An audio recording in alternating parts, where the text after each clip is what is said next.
السلام عليكم ورحمه الله وبركاته. اهلا بيكم يا اخواتي، معاكم احمد جزار وفيديو جديد. اتمنى منك الاول ما تنساش اللايك والكومنت والاشتراك، ومعانا شويه اخبار النهارده اللوزه والصحاب. يلا بينا.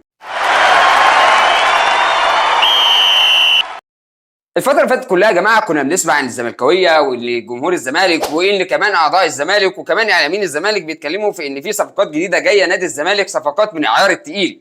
وكان سيادة المستشار طبعا وإعلاميين الزمالك بيقولوا عليها صفقة القرن. لكن ظهر امبارح حاجة غريبة جدا يا جماعة، ان كابتن احمد حسام ميدو الزملكاوي برضه في برنامج المنتدى بتاعه بيقول لنا مفيش حاجه اسمها صفقه القرن في الزمالك. ازاي يا كابتن احمد حسام؟ حضرتك ده المستشار بنفسه هو اللي مأكد، والله قال يا فندم احنا عندنا برضه شويه صفقات وبننفذها دلوقتي، وهتكون في صفقه القرن في نادي الزمالك الموسم اللي جاي. كمان طلع كمان علينا كابتن خالد الغندور في قناه الزمالك وقال لنا ان سياده المستشار اكد ان في صفقه القرن جايه في نادي الزمالك. وكمان بعض الاعلاميين في قناه الزمالك اللي احنا عارفينهم طبعا. ازاي دلوقتي مفيش صفقه القرن في نادي الزمالك؟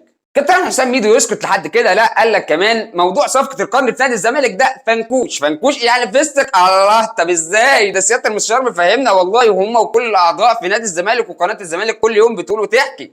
قال لك لا يا جماعه مفيش حاجه اسمها صفقه القرن في نادي الزمالك. يبقى خلاص يا ابو الصحاب.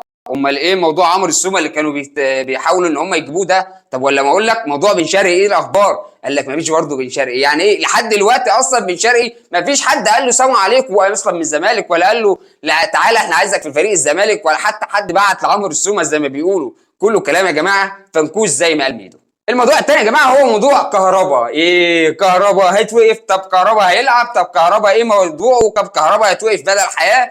طب هيبقى ايقاف مؤقت؟ طب ايه الحوار؟ انا هقول لك على الحوار يا سيدي. ان الموضوع اصلا كان في ايد الزمالك بعد ما الكهرباء اتوقف 60 يوم. الزمالك المفروض ان هو الكهرباء ما دفعش غرامه، يروح مقدم للفيفا شكوى، الفيفا ترد عليه تم ايقاف كهرباء لحد ما يدفع الغرامه. طب كهرباء اتوقف 60 يوم وبعد كده ما حصلش اي حاجه وما دفعش برده الغرامه. اللي حصل بعد 60 يوم المهله اللي اداهم الفيفا لكهرباء، وكهرباء ما دفعش الغرامه برده ورجع لعب عادي. الموضوع كان في ايد الزمالك يا جماعه. ازاي كان في ايد الزمالك؟ الزمالك سكت على انه يقدم شكوى للفيفا بعد 60 يوم.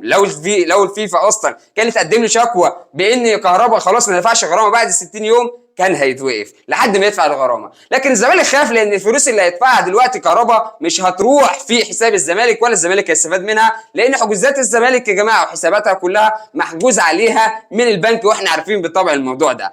فاذا الزمالك سكت لحد ما الموضوع دلوقتي وصل لان مرحله الزمالك بقى عنده حساب جديد، والحساب الجديد ده مش معناه ان الحسابات اصلا القديمه اتفتحت ولا حاجه. لا، الموضوع يا جماعه في ان الحساب الجديد لنادي الزمالك هو موضوع بين اتحاد الكره ونادي الزمالك. ازاي يا ابو الصحاب؟ اقول لك على الموضوع. الحساب اللي اتعمل ده يا جماعه مش باسم الزمالك، الحساب اللي اتعمل ده باسم اتحاد الكره المصري. الله، ده الموضوع طلع بين اتحاد الكره المصري والزمالك. اقول لك يا ابو الصحاب، اتحاد الكره المصري راح فتح حساب باسمه هو، لكن المتحكم الاساسي والرئيسي فيه هو نادي الزمالك. يعني الزمالك يقدر يحط الفلوس فيه ويقدر ياخد منه الفلوس من غير اي مشاكل، ومن غير ما يرجع اصلا للاتحاد، ومن غير ما يتاثر بموضوع الحجوزات او الحسابات بتاعته خالص. مفيش اي مشاكل لحد كده. اذا يبقى يروح الزمالك دلوقتي يقدم شكوى للفيفا بشان كهرباء، وبالفعل تم يا ابو الصحاب. وامبارح قدم الزمالك الشكوى للفيفا بشان كهرباء لحد دلوقتي انه ما دفعش الغرامه، والموضوع لسه الفيفا هيقول امره فيه. الموضوع الثالث يا جماعه وهو حظ الزمالك. اول حاجه حظ الزمالك في البطوله العربيه.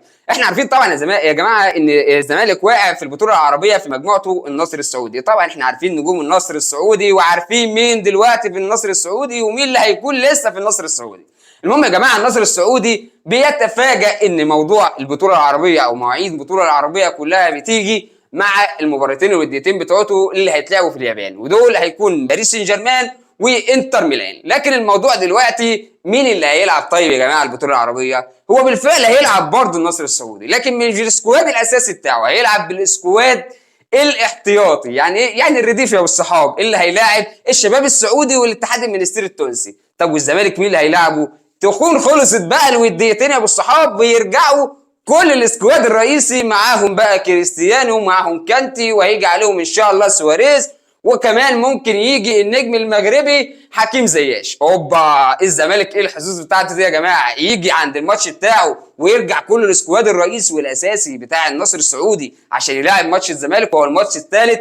لا، الموضوع كبير قوي والموضوع صعب على الزملكاويه بالذات. الموضوع الثاني هو حظ الزمالك في الكونفدراليه. احنا عارفين طبعا يا جماعه ان الزمالك بنسبه 99.9% هيلعب الكونفدراليه، لكن ما تعرفش مين يا ابو صحاب اللي مستنيهم في الكونفدراليه. تخيل يا ابو صحاب مين اللي مستنيهم في الكونفدراليه. اقول لك اول حاجه الترجي التونسي، ثاني حاجه مازيمبي، رابع حاجه الرجاء.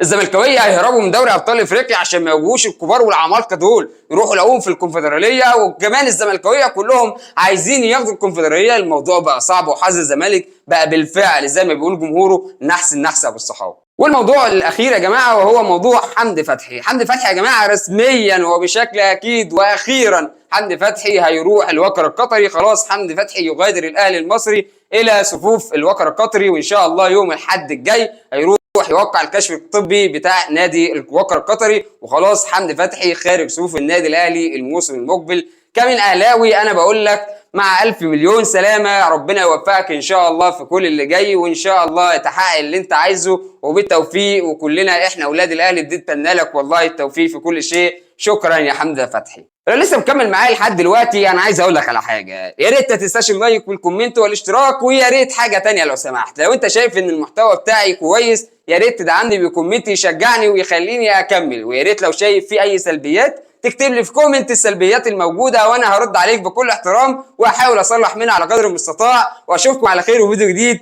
سلام عليكم.